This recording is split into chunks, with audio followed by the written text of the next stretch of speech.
हमर घर वाली के गाम बाली, बंजो हमर घर वाली के गाम बाली, बंजो हमर घर वाली के गाम बाली, बंजो हमर घर वाली के गाम बाली।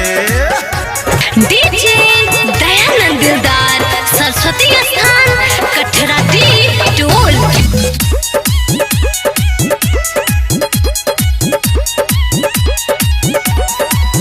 सब शौक का देबो पूरा, किछो नहीं रहतो अधूरा, पैर में देबो पायल, केस के देबो जोरा, लगे बरियाती एबो तोरे कन्या बनेबो, हमरा बना ले दुल्हा नाक के नथिया देबो, गला के हार देबो, सब श्रृंगार देबो, दिन रात प्यार देबो गे, गला के हार देबो, सब श्रृंगार देबो, दिन रात प्यार देबो गे,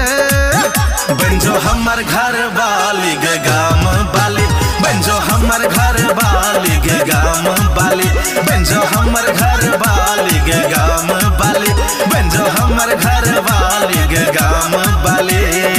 डीजे दयानंद दिलदार सरस्वती स्थान कठरा डी टोल। Mobile number 8092293257।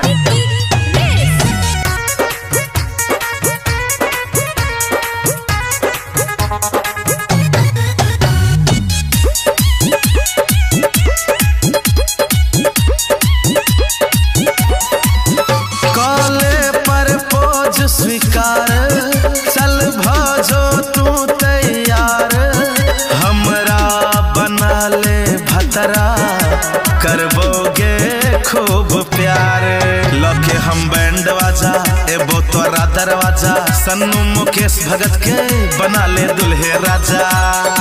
हीरा के हार देबो, जिंदगी सवार देबो, खुशियां हजार देबोगे, हीरा के हार देबो, जिंदगी सवार देबो, खुशियां हजार देबोगे, बंजो हमर घर वाली के गाम बाली, बंजो हमर घर वाली के